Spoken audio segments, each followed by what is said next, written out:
Você pode aplaudir ao Senhor nessa noite. Vai aplaudindo, aplaudindo, adorando, adorando, e vai tomando seu assento em nome de Jesus. Aleluias, aleluias. Santo, santo, santo, santo, santo é o Senhor. Nós te adoramos, Senhor, te exaltamos, te engrandecemos nessa noite e declaramos o teu nome, Jesus. A paz do Senhor, igreja. Paz do Senhor, igreja. Glória a Deus. Queridos, alguns dos irmãos nós tivemos a oportunidade de ver, né, na quinta-feira, porque domingo nós não estivemos aqui, né, domingo passado. A gente sente saudade de vocês, né? E hoje estamos revendo mais uma parte daquele povo que vai morar no céu. Isso é especial. Eu quero fazer menção das pessoas que estão aqui hoje, né? Está ali a amiga do nosso irmão missionário Churraldo. O seu nome é Márcia. Seja bem-vinda, viu, Márcia? Fiquei sabendo que a senhora já veio aqui na semana passada, né? Que bom, que bom. Eu espero que você se sinta em casa. Tá bom? Essa é a casa do papai. Está ali a amiguinha também, né, da Giovana. Como é seu nome? Ana Beatriz. Seja bem-vinda, viu, Ana Beatriz? Que Deus te abençoe, fale o seu coração, em nome de Jesus. Nós também estamos hoje com uma missão, né? A missão hoje é apresentar o Samuel, né?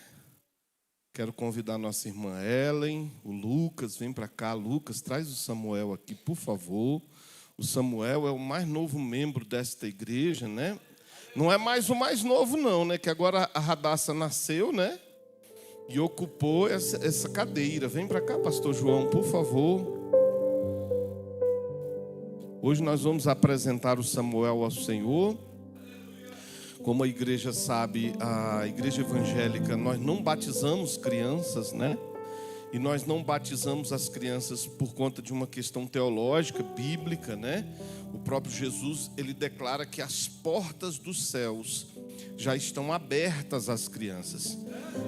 Então a gente costuma batizar a partir da adolescência.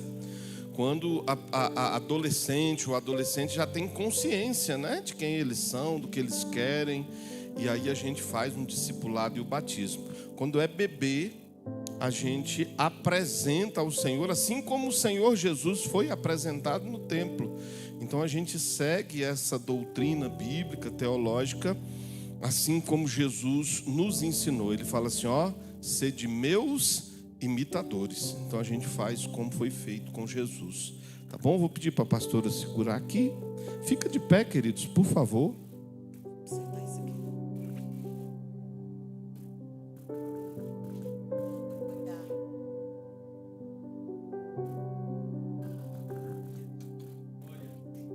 É lindo, né? Fecha seus olhos. Pega ali o óleo, pastor João. Pastor João vai ungir a testinha dele com óleo. A unção com óleo representa a presença de Deus, a unção do Espírito Santo, de autoridade, de presença do Espírito. Amém? Tudo certo. Estende suas mãos para cá. Senhor Jesus, nessa noite aqui te apresentamos o Samuel. Ele é teu, Senhor. E assim como o Senhor foi apresentado, nós também o apresentamos a Ti. Deus o recebe, Papai o protege, traça, Senhor, um caminho de vitórias na vida dele. Senhor, ele é Teu, guia os seus passos e dos seus pais, da sua mãe, do seu pai, do Lucas e da Ellen. Os abençoa para que eles possam ensiná-lo no caminho em que ele deve andar. Cuida dele, da saúde, crescimento e entendimento. É o que nós te pedimos e te agradecemos em nome de Jesus. E a igreja diga: amém. Glória a Deus.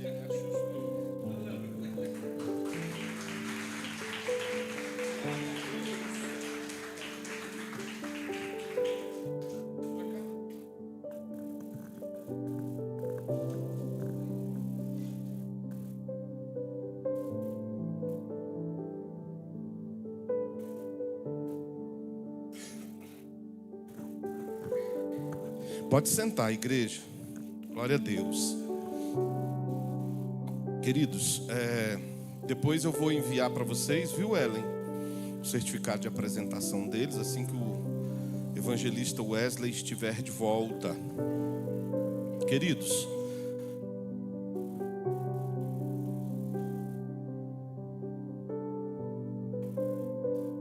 glória a Deus. Antes de entrar aqui na reflexão da palavra, deixa eu dizer uma coisa para vocês. Eu peço, assim, a paciência de vocês, né? A gente sabia que esse momento ia chegar, um momento que acaba incomodando um pouco a gente. É um momento da obra em que mexe, né, com o nosso conforto, que mexe com o nosso, enfim, com o nosso cotidiano. Hoje a obra está aqui dentro da igreja, né?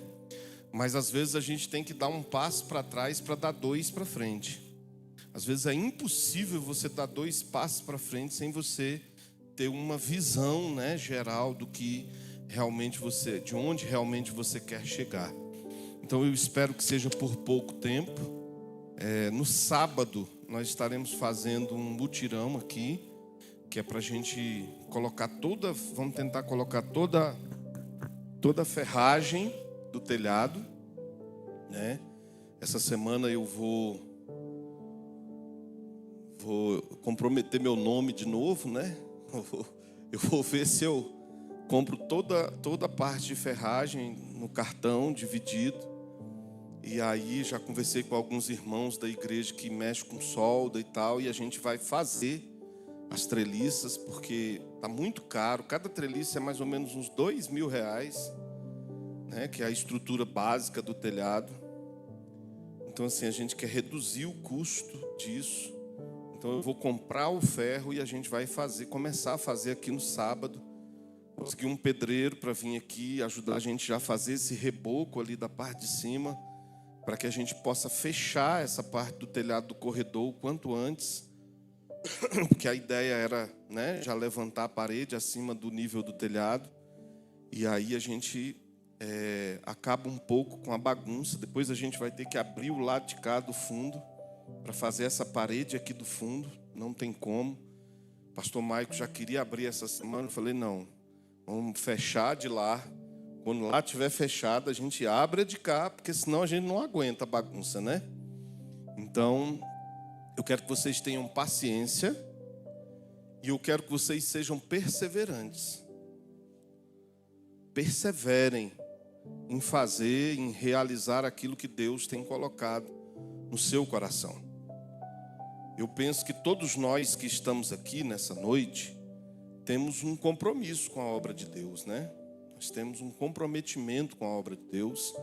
E a obra de Deus talvez seja um pouco mais difícil do que a nossa história de vida mesmo, né? Nossa história de vida a gente já tem uma certa dinâmica, a gente já se acostumou com algumas coisas. E aí às vezes quando dentro da parte sacerdotal, espiritual chega um desafio, a gente se sente um pouco temeroso. Mas nós vamos vencer. Nós já vencemos muitas batalhas nesse lugar. E outras batalhas nós também venceremos se não desistirmos. É isso que a Bíblia fala. Se você não se cansar de fazer o bem, um momento específico Deus vai te entregar o teu galardão, a tua vitória. Então é isso que eu quero falar para você. Queria que os jovens pudessem estar aqui no sábado. A mão de obra de vocês é importante. Eu tenho sentido que, principalmente os homens, têm tido pouco envolvimento com as necessidades mesmo, assim, estruturais da igreja. Vocês são excelentes obreiros. Vocês são homens e mulheres maravilhosos, né? Dão um trabalhozinho na obra de Deus. Às vezes eu tenho que puxar a orelha, às vezes eu tenho que arrochar um pouquinho para vocês entrar no ritmo, no prumo, seguir caminhando, né? Mas quando a gente olha assim de uma forma geral, é um excelente rebanho, mas tem ficado devendo no que se refere à estrutura da casa do Senhor. Nós já vamos completar quase 6 meses dessa obra, quase 6 meses. Poucas pessoas estiveram aqui, para cooperar. Poucas. Vocês sabem por quê? Quando a pessoa ela não coopera, é porque ela não se sente responsável por aquilo. Então, as pessoas que ainda não vieram, que ainda não cooperaram, é porque não se sente responsável pelo que Deus está fazendo. Então, eu estou dando para vocês essa palavra para que vocês entendam que todos nós somos responsáveis pela casa de Deus. Eu sou responsável e vocês são responsáveis. E eu não posso cumprir as minhas responsabilidades e cumprir a responsabilidade de cada um de vocês, aquilo que vocês podem fazer. Então, se você estava pensando em vir, tire toda dúvida do seu coração e venha para cá no sábado. Coopere com aquilo que Deus te entregou. Coopere da forma que você puder, né? Nós vamos ter serviço aqui, vai ter reboco para fazer, vai ter ferro para cortar, vai ter várias coisas e a gente precisa de uma mão de obra para isso. Tá bom, queridos? Então coloca isso no seu coração, porque o cuidado com a casa do Senhor é uma responsabilidade de todos. Não é só o pastor que é responsável. Todos nós somos responsáveis, porque de alguma forma nós temos aqui sacerdotes e sacerdotisas. Se não dentro da casa, dentro da sua casa. Você tem um papel de sacerdote diante dos seus filhos, diante dos seus irmãos, das suas irmãs, seus pais, das suas mães, não é? Então assim, sinta-se responsável pela casa de Deus, porque você o é, mesmo que você não se sinta. A partir de hoje eu quero que você entenda que você é responsável. Tá bom, queridos? Vamos lá para a palavra. Eu quero falar com vocês, tenho ali 35 minutos, sobre vida mesmo. E sobre essa postura que a gente tem adotado na vida da gente, de alguma forma, ela vai mudando. Isso não é ruim. Mudanças na vida da gente não é ruim. Mesmo porque a sociedade da época de Jesus, de 2000 anos atrás, não se reflete na sociedade a qual nós vivemos hoje. Hoje a gente tem carro, hoje a gente tem avião, hoje as pessoas foram na lua, a gente tem a rede mundial de informações que é a internet. Então assim, a gente não tem como traçar um paralelo entre a igreja, né, primitiva e a igreja do século 21. O que nos liga? O que nos une? O que une a igreja da época de Jesus com a igreja de Jesus hoje? Entendam o que eu estou falando. A igreja da época em que Jesus viveu e a igreja da época de hoje estão ligadas. O que nos liga? O que nos une? Porque não são os costumes sociais e culturais. Então eu quero falar um pouquinho a respeito disso hoje. E eu levantei três atitudes que nós precisamos trazer para a nossa vida. Primeiro, nós precisamos quebrar conceitos. O que são conceitos? Conceito é uma breve explanação sobre algo, ou sobre alguém, ou sobre uma circunstância. Então, por exemplo, a gente pode falar aqui do presbítero Renato. Eu tenho um conceito sobre o Renato. Qual é o conceito que eu tenho sobre o Renato? Renato é um menino responsável, um menino trabalhador, ele é um sacerdote na casa do Senhor, é um pai de família, né? É um esposo. Isso é um conceito que eu tenho a respeito do Renato. Talvez o João tenha outro conceito. Por quê, irmãos? Porque ele é o pai do Renato. O João é mais pai do Renato do que das meninas dele. Né? Então, observa que conceitos mudam.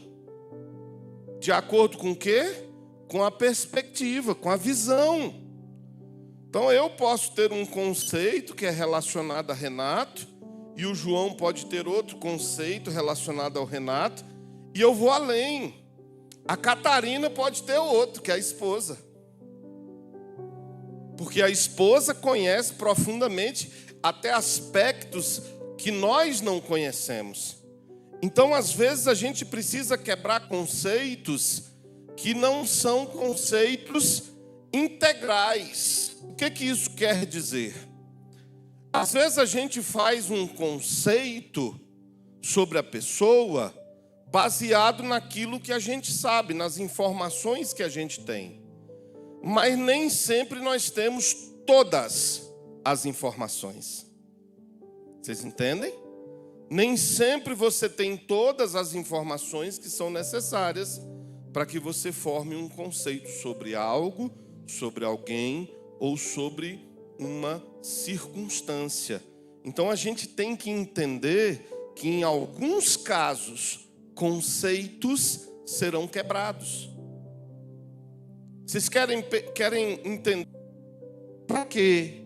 Servia para que os sacerdotes chegassem a um senso comum. Então pegava a visão do pastor Wellington, pegava a visão do João, pegava a visão da Catarina. Aí cada um fala assim, eu vejo assim. Pastor João, eu vejo assim. A Catarina fala assim, eu vejo assim. Aí a gente pega toda a informação e gera um conceito integral, com as informações verdadeiras. Tá certo? Hoje eu estive almoçando na casa do Celso, né? Eu estava falando com a Paloma e com o Celso, né? Diz que ela sonhou que ele estava na gandaia aí esses dias. Queria bater no coitado do Celso. Eu falei, lá em casa não é diferente. De vez em quando a pastora sonha. Sonhei que você estava com a mulher. Falei, minha filha, já acorda braba já. Falei, isso é Satanás, minha filha, não está vendo? Satanás perturbando o juízo. O que isso influencia? Às vezes, o que você pensa não é verdade. Tem muitas pessoas que têm a sua própria verdade. E eles se sentem mal quando pensam em quebrar um conceito, porque ele quer defender a sua própria verdade. Eu não gosto de entrar nesse aspecto, por exemplo, do aspecto político. Não gosto. Mas o nosso país hoje, ele está dividido conceitualmente, né?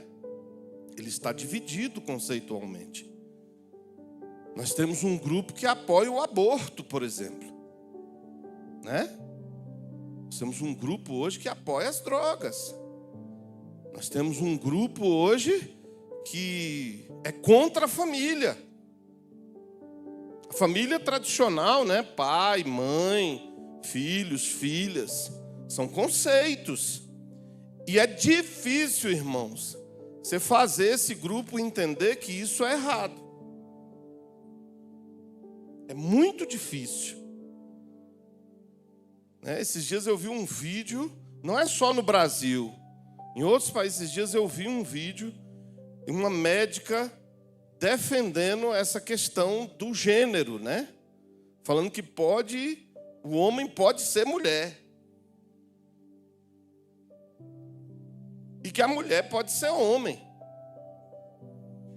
Uma pessoa com o mínimo de conhecimento sabe que isso é impossível. Um mínimo de bom senso, não precisa nem entender de Bíblia, mas um mínimo de bom senso a gente entende que homem é homem e mulher é mulher, ponto. Vocês estão percebendo que conceitos são questões que a gente precisa estar disposto às vezes a quebrar, né? O apóstolo Paulo, por exemplo, ele era perseguidor dos cristãos. Por quê, irmãos? Porque ele tinha zelo pela lei de Moisés. Então o apóstolo Paulo, ele não considerava Jesus o Messias. Ele achava que Jesus era mais um aventureiro. Então ele considerava Jesus e os seus seguidores como uma seita herética, herege. E aí o apóstolo Paulo, em defesa do judaísmo, ele perseguia os cristãos, até o momento em que ele se encontra com Jesus. Aí ele muda o seu conceito.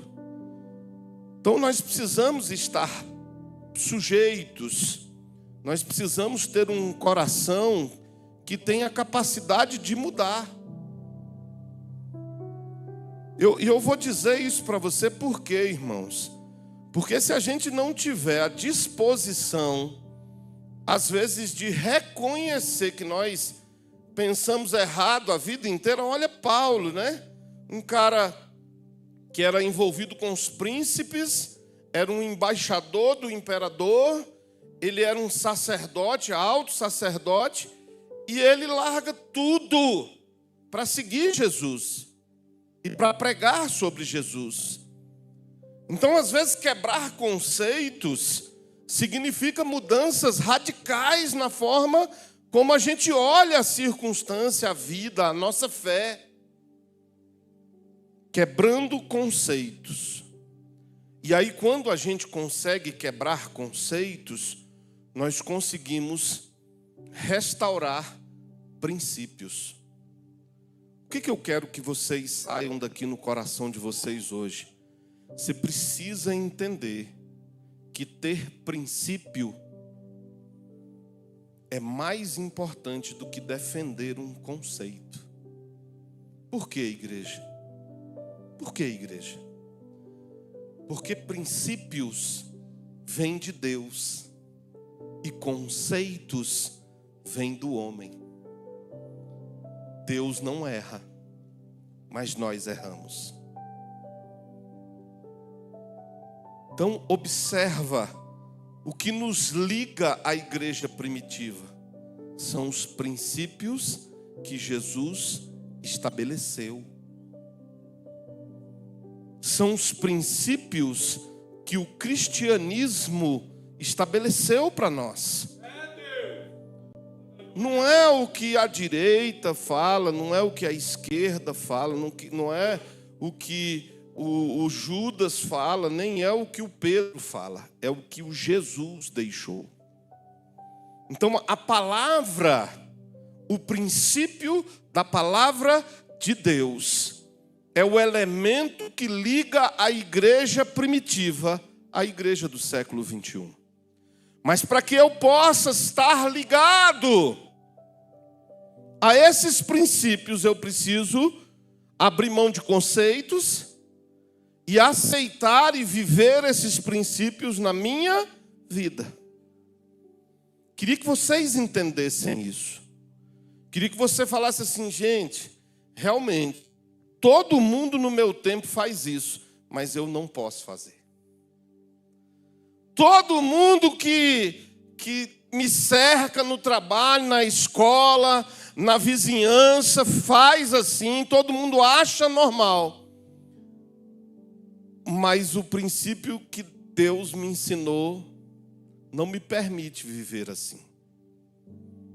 Vocês entendem? Quero falar um pouco a respeito disso com vocês. E aí, por fim, a gente resgata valores na nossa vida. Quando eu me permito quebrar conceitos, quando eu me apego aos princípios, eu resgato valores na minha vida. Eu resgato circunstâncias, decisões, situações que têm valor para nós.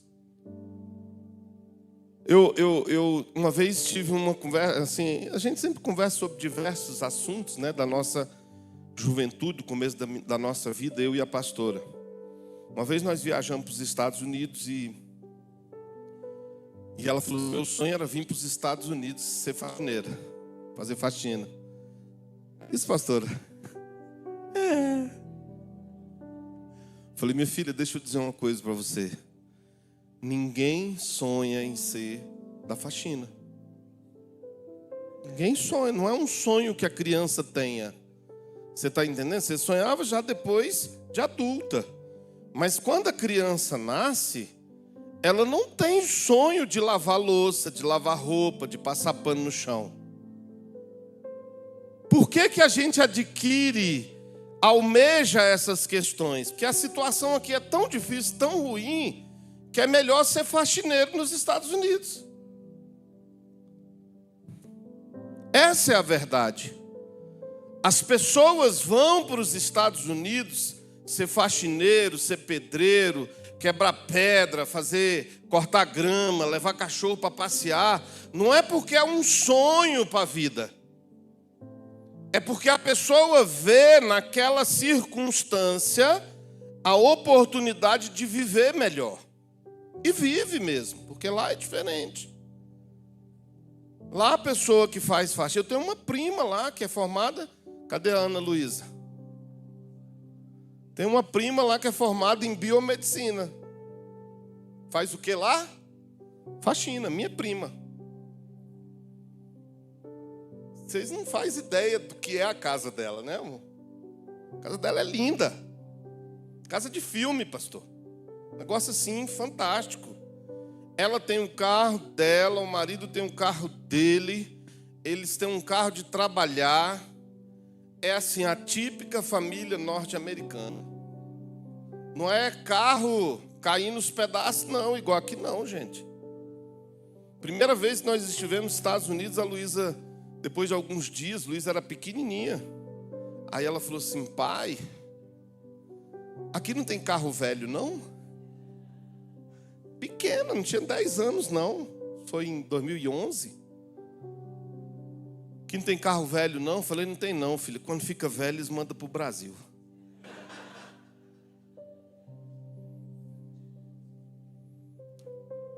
Então, queridos, às vezes a pessoa pensa, observa só, que ir ter uma oportunidade de vida nos Estados Unidos, trabalhar lá, conquistar alguma coisa, tem grandes valores.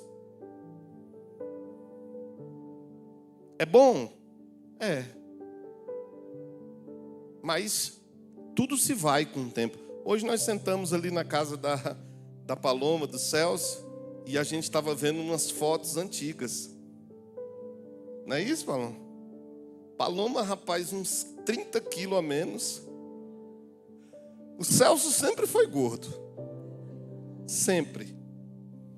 Aí eu saquei logo uma foto minha, né, de 15 anos atrás, também uns 30 quilos a menos. Pastor, o Lucas parece demais com o senhor. É isso mesmo. É 30 quilos a menos. 30. Por quê? Porque o tempo, ele leva coisas que a gente junta e que a gente julga que tem valor. Daqui mais 20 anos, Paloma, muita coisa que você julgava ter valor na sua vida já não vai interessar mais. Muitos sonhos que você planejou, muitas conquistas que você alcançou, já não terão mais valor. E o que tem valor quando a gente vai chegando e alcançando a reta final dos nossos dias? Nós precisamos levar isso em consideração. O que resta de valor, irmãos, quando a gente está com 60, 70, 80, 90 anos de idade? O que tem valor? Carro novo tem valor? Por quê? Não consegue nem dirigir. O celular vai ter valor? Tem não consegue ver os números para discar.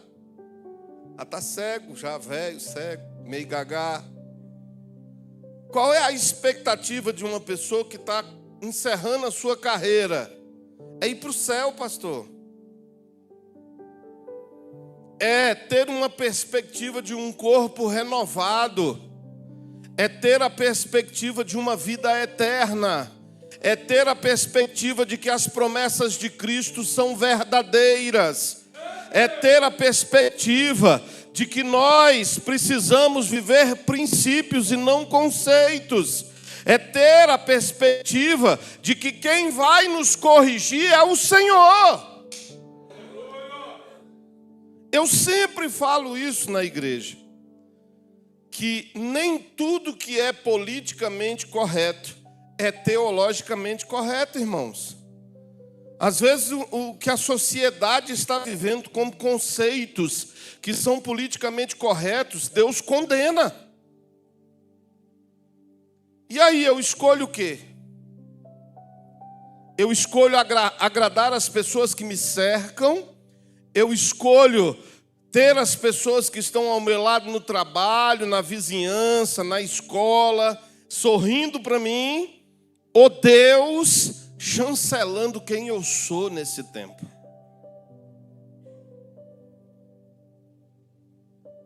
Acredito que a aprovação de Deus para as nossas vidas é um dos maiores valores que nós podemos alcançar.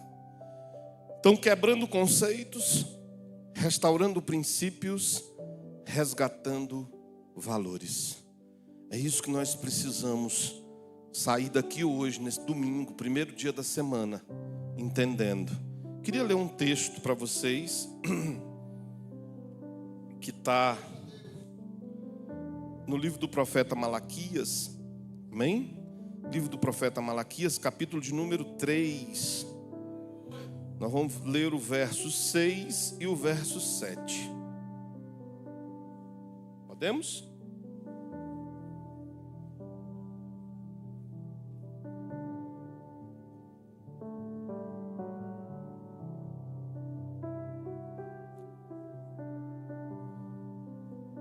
Esse texto foi o texto que me motivou a escrever esse sermão, para que nós possamos abrir os nossos olhos e saber discernir entre aquilo que é mundano e aquilo que é espiritual. Bom? Malaquias 3:6, porque eu, o Senhor, não mudo. Por isso vós, ó filhos de Jacó, não sois consumidos. Desde o dia dos vossos pais vos desviastes dos meus estatutos e não os guardastes. Tornai-vos para mim, e eu me tornarei para vós, diz o Senhor dos Exércitos. Mas vós dizeis, em que havemos de tornar? Em que havemos de tornar? Irmãos, esse versículo, ele é algo assim confrontador. Porque ele vem trazendo a história de um povo que tinha um problema recorrente, né? E eu falo isso antropologicamente falando. Porque a antropologia estuda as nações, né? As raças, vamos dizer assim, e os conceitos sociais.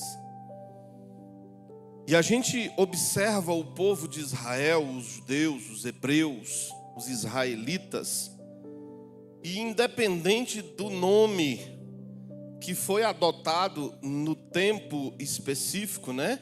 Hoje nós somos os cristãos, não tem nenhum hebreu, não tem nenhum judeu aqui, não tem nenhum israelita aqui, nós somos hoje conhecidos como cristãos.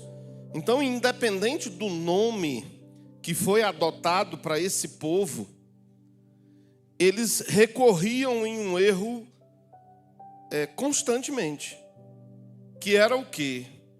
Abandonar aquilo que Deus ensinava.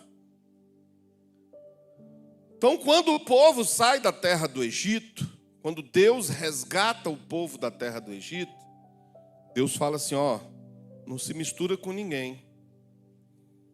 Por que, Deus? Porque eles têm outros deuses, eles têm outros conceitos sobre a vida. Aí eu posso trocar o conceito pela cultura. Eles têm uma cultura diferente da nossa. Nós somos homens de uma mulher só. Nós somos homens de um Deus só. Nós somos homens que respeitam a existência, respeitam a propriedade, que respeita a meritocracia das pessoas, né? Quer dizer, eu respeito o que o meu irmão conquistou com o seu trabalho, com o seu mérito. E as outras nações não são assim. Então eu não quero que vocês se misturem com pessoas que têm um conceito diferente. Um conceito onde o adultério é normal. O homem pode ter 2, 3, 4, 5, 10, 20 mulheres. A mulher pode sair com 1, 2, 3, 5, 10 homens. Se eu quiser o que o meu irmão tem, eu posso ir lá e tomar à força. Porque no mundo não tem lugar para os fracos, pastor João.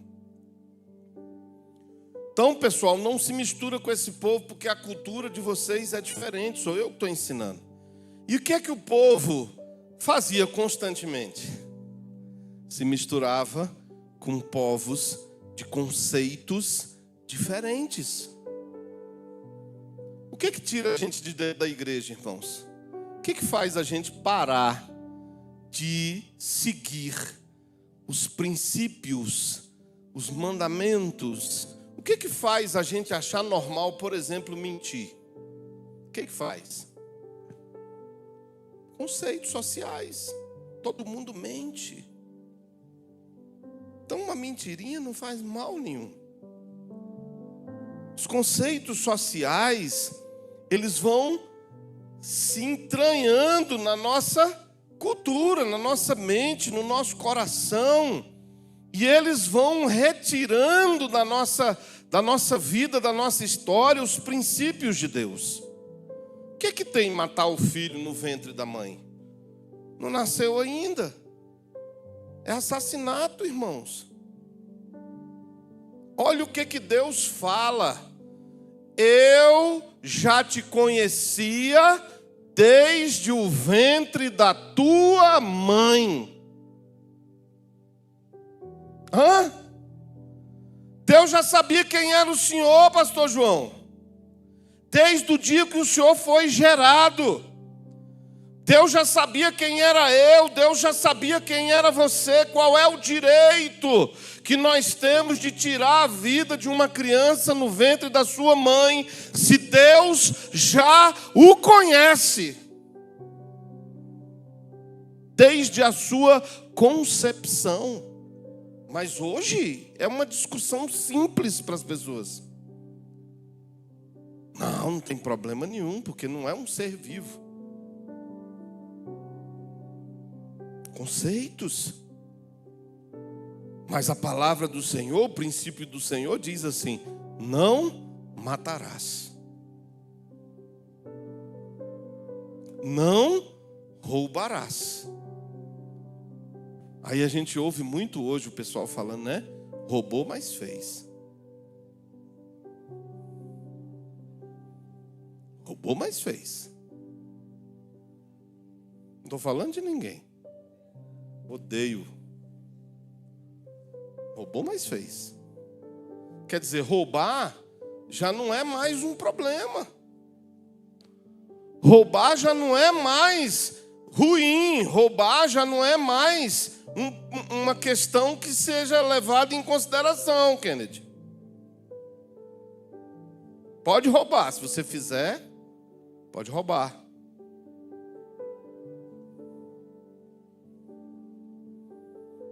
Então a gente vai caminhando e a gente vai se perdendo na nossa caminhada, na nossa própria caminhada.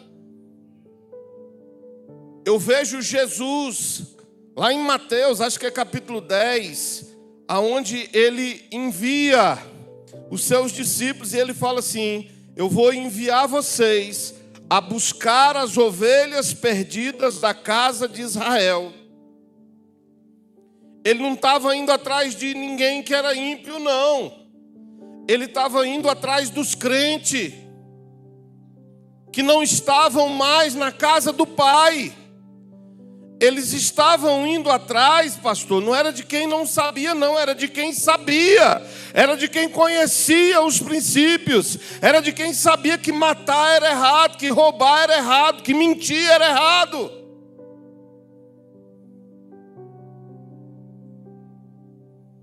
Ele estava mandando Pedro, Paulo, João atrás de gente que já conhecia os princípios.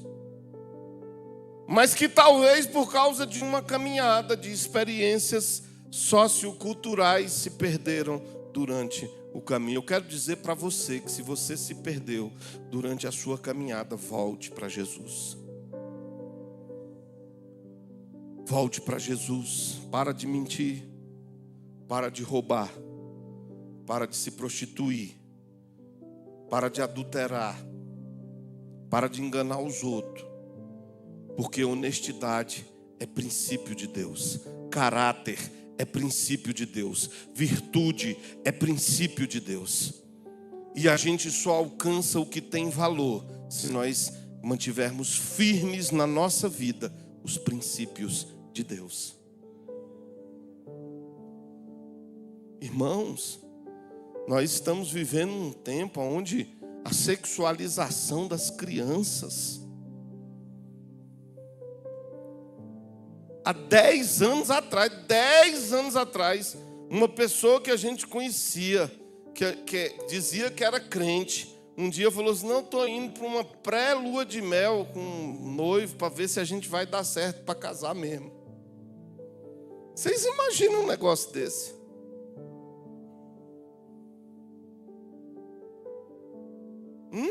Sabe como é o nome disso, irmãos? Prostituição. Mas os conceitos desse tempo, do século 21, já não veem assim mais. Quem tem que rejeitar isso somos nós.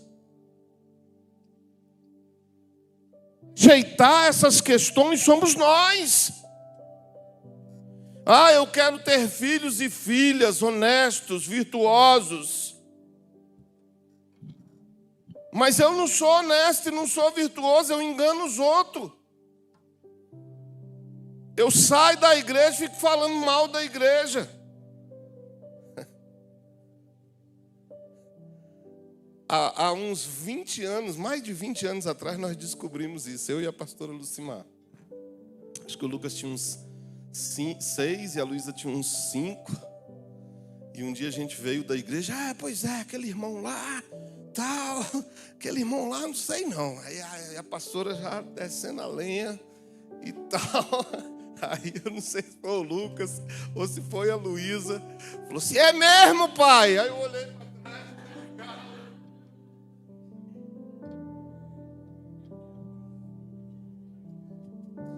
Casa, gente. Chamei a pastora e falei: meu amor, nunca mais nós vamos falar da obra de Deus mal na frente dos nossos filhos. Se a gente tiver que conversar alguma coisa, nós dois. Mas na frente dos nossos filhos, não. Primeiro, que eles não têm estrutura para isso. Segundo, já é difícil você manter os seus filhos na casa do Senhor. E se você falar mal da casa do Senhor, é impossível. O dia que ele tiver um mínimo de idade, ele não vai querer mais. Princípios que preservam o povo de Deus. Eu tive uma experiência com um obreiro meu de Pessu. Ele até foi embora. E um dia eu sempre tenho uma lista de transmissão. E era o pastor Ronaldo Fonseca que ia pregar lá no Pessu. E aí eu mandei para todo mundo e foi para ele também. Ele já não era mais da igreja, estava até na bagaceira. E aí ele: não sei como o senhor bota um homem desse para pregar na igreja. Tal. Aí vocês sabem, né, gente? Pastor Hélio tem um problema, eu tenho um problema, gente. Tento me corrigir, mas o meu pavio é curto, eu estouro rápido. Eu falei assim: não, irmão, o senhor tem razão, eu devia botar um cachaceiro igual o senhor para pregar. Aí o senhor que é cachaceiro, que está na cachaça, quer falar do pastor, rapaz? Cria vergonha na sua cara. Ele pode ser o que for. Pode ser e pode fazer o que ele quiser fazer. Quem vai julgar ele é Deus. Agora, ele está lutando aqui dentro da casa do Senhor. E você que já se entregou? Porque quem está lá fora, irmãos, abandonou a luta. Quem está lá fora, irmãos, quer falar o que de quem está aqui dentro? Eu não aceito. Sinto muito. Não fala para mim não. Se falar vai dar ruim para tu. Porque uma pessoa que está lá fora não tem o direito de abrir a boca para falar de alguém que está dentro da igreja lutando por Jesus. Lutando para estar com Jesus, para manter vivos os princípios de Jesus. Falei isso uma vez para o Vicente. Pastor, não sei o quê, não sei. Eu falei assim, deixa eu falar uma coisa para você, guerreiro. Você eu não sei quem é não, mas ela está aqui. E ela caminha comigo já tem tanto tempo e nunca me deu trabalho e nem nunca ouvi falar de nada que desabonasse a conduta da Karina. Pastor, eu disse, não. E outra coisa, o pastor aqui sou eu uso quem eu quiser. E é comigo e com Deus. Acabou. Fica quem quer. Mas você precisa estar preparado para quebrar conceitos. Conceitos que não estão em concordância com a palavra de Deus. Olha o que a palavra de Malaquias fala, pastor. Vocês são igual o pai de vocês, que se desviaram dos meus caminhos. Mas vocês são piores. Vocês são piores. Por que, Deus? Porque eu estou falando assim, se você voltar para mim, eu volto para você. A gente faz as pazes. Deus falando com o povo. Se vocês quiserem voltar, a gente faz as pazes.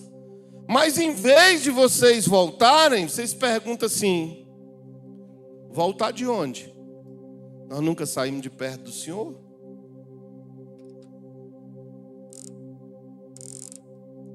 Esse é o pior, igreja. Esse é o pior crente que existe. Você sabe qual é o pior crente que existe?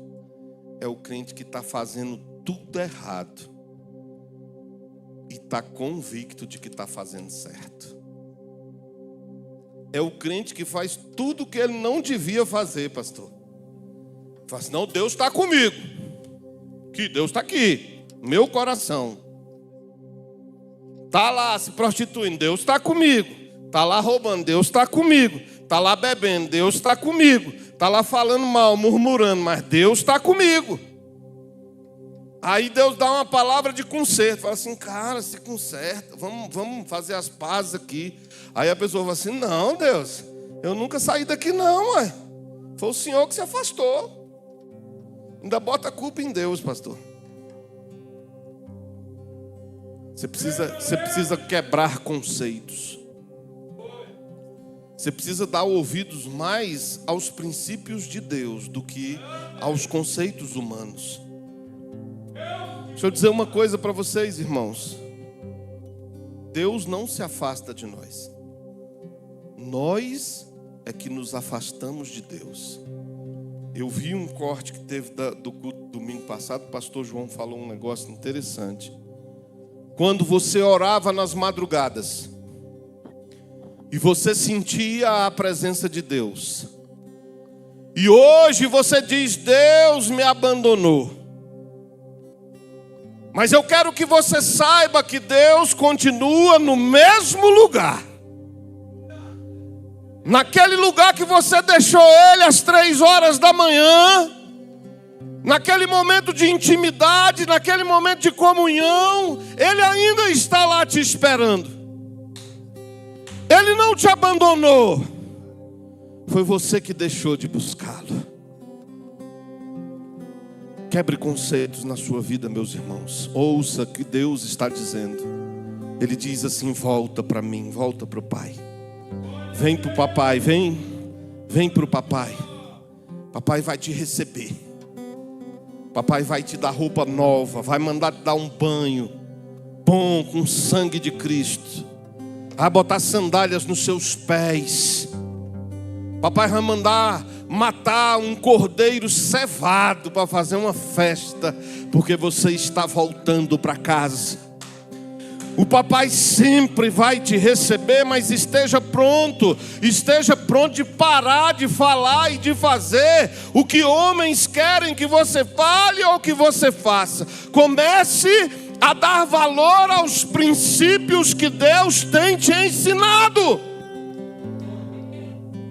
Pare de agradar homens e comece a agradar a Deus, queridos.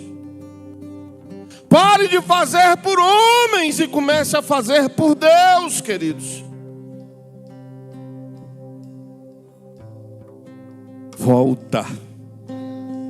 Volta para mim que eu volto para você.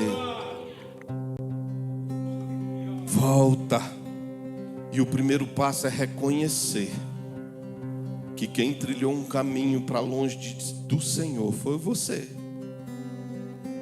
Traça uma rota para Jesus.